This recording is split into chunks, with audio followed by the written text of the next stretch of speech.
اللہ تبارک و تعالی جل شانہ ارشاد فرماتے ہیں ان اللہ لا یغفر ان یشرک بہ،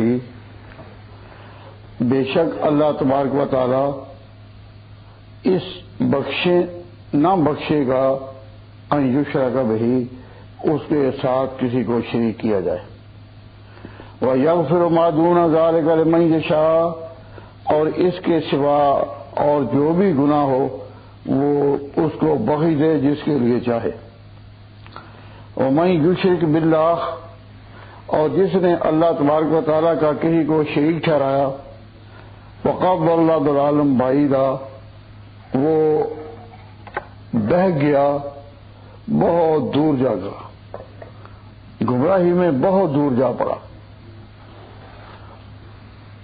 تو اللہ تبارک و تعالیٰ جل شانہ نے قرآن کریم میں یہ اصول بیان کر دیا کہ شرک کی اس کے ہاں بخشش نہیں، شرک کی اس کے ہاں بخشش نہیں، اور جتنے بھی گناہ ہیں ان کی بخشش بھی موقوف ہے اللہ تعالیٰ کی مشیت پر کہ جو چاہے، لیکن شرک کے بارے میں بتا دیا کہ وہ چاہے گا بھی نہیں، اور گناہوں کے بارے میں تو بے شک اس کی چاہت ہے کہ جس کو چاہے بخشے، جس کو چاہے نہ بخشے، اور شرک کے بارے میں کہا کہ اس کو بخشوں گا ہی نہیں۔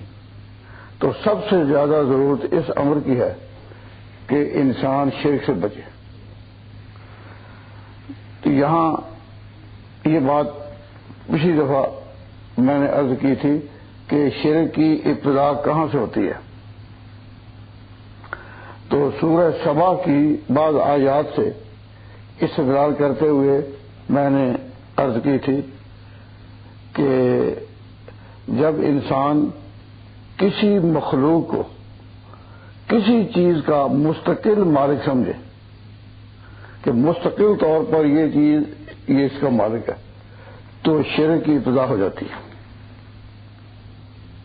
دنیا میں شرک اور تکبر کے جتنے بھی مظاہر ہیں اور جتنے بھی واقعات سامنے آئے ہیں وہ سارے شروع اسی مالکیت سے ہوتے ہیں، اور انسان اگر یہ سمجھے کہ مستقل طور پر کسی چیز کا بھی ذرہ بھر کا کوئی مالک نہیں، ہر چیز کا مالک اللہ ہے، اور یہاں جو ملکیتیں ہمارے پاس ہیں یہ عارضی ہیں، مستقل طور پر کوئی کسی کا مالک نہیں، تو دنیا کے بہت سے فساد بھی ختم ہو جاتے ہیں اور عقیدے بھی درست ہو جاتے ہیں۔ تو اللہ تبارک و تعالیٰ جل شانہ فرماتے ہیں، چار چیزیں میں نے گزارش کی تھی کہ انسان جب کسی سے رخ کرتا ہے تو اسی لیے کرتا ہے کہ میرے نفع نقصان کا وہ مالک ہے،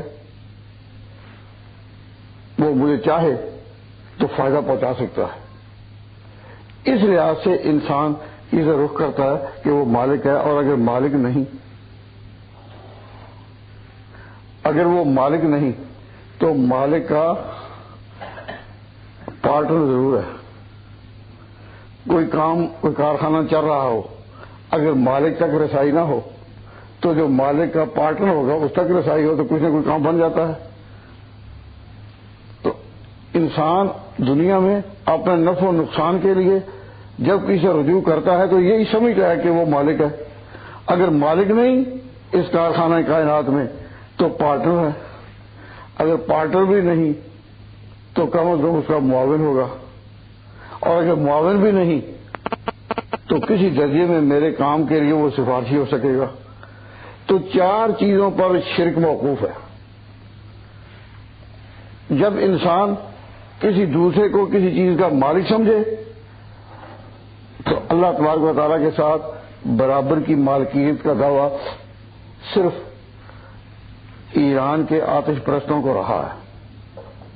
ایران کے آتش پرست جن کو مجوسی کہا جاتا ہے وہ مستقل طور پر دو طاقتوں کو نفع نقصان کا مالک اور ساری کائنات کا مالک سمجھتے ہیں، دو کو، یزداں اور اہرمن، یا نور اور ظلمت، یا روشنی اور اندھیرا۔ یہ روشنی اور اندھیرا نور اور ظلمت، یزداں اور اہرمن، یہ دو برابر کے خدا ہیں، ایک روشنی کی جانب میں، ایک اندھیرے کی جانب میں. تو وہ شرک ہے بالاستقلال، برابر کا. اور ایک شرک ہے شرک تبعیض. شرک تبعیض اسے کہتے ہیں کہ کسی کو خدا تو نہیں لیکن خدا کا ایک جز سمجھا جائے.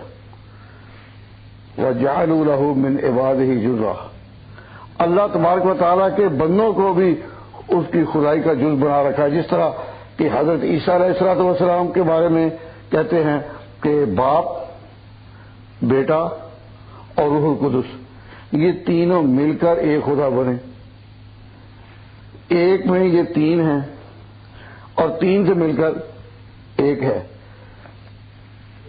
تو یہ شرک تبعیض ہے کہ اللہ تبارک و تعالیٰ کا بال جو ہے انہوں نے کسی مخلوق میں مانا، خواہ بیٹے کی شکل میں خواہ کی شکل میں. تو مستقل طور پر تو اللہ تبارک و تعالیٰ کے ساتھ شریک کیا ہے ایرانیوں نے، مجوسیوں نے، اور اللہ تبارک و تعالیٰ کے ساتھ بعض درجے میں شریک کیا ہے عیسائیوں نے، حضرت عیسیٰ علیہ السلام کو خدا کا بیٹا قرار دے کر کہ خدا کا بیٹا روح القدس اور باپ ان سے مل کر ایک خدا بنا. اور کچھ لوگ جو ہیں وہ شرک کرتے ہیں شرک تقریب. شرک تقریب اسے کہتے ہیں کہ تم شرک تو نہیں کرتے لیکن خدا کے قریب کرنے کے لیے ہم ان کو سہارا بناتے ہیں.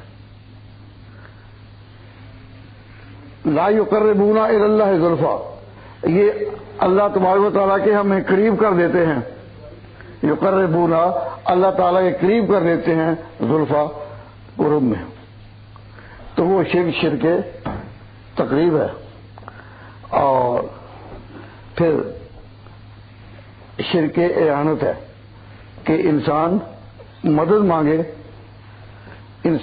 مانگے تو اس نیت سے مانگے کہ یہ میری مدد کر سکتا ہے. تو یہ شرک اعانت ہے کہ مدد مانگنے کا رخ تھا خدا کی طرف، اگر اس طرف سے رخ ہٹا کر ہم نے کسی کو سمجھ لیا کہ یہ مجھے خدا سے لے کر دے سکتا ہے تو یہ شرک ہے. اس کو کہتے ہیں شرک اعانت. اور آخری قسم ہے اس کی، اس کو کہتے ہیں شرک شفاعت، کہ خدا کے اذن کے بغیر اس کے دربار میں کوئی سفارش کر سکے.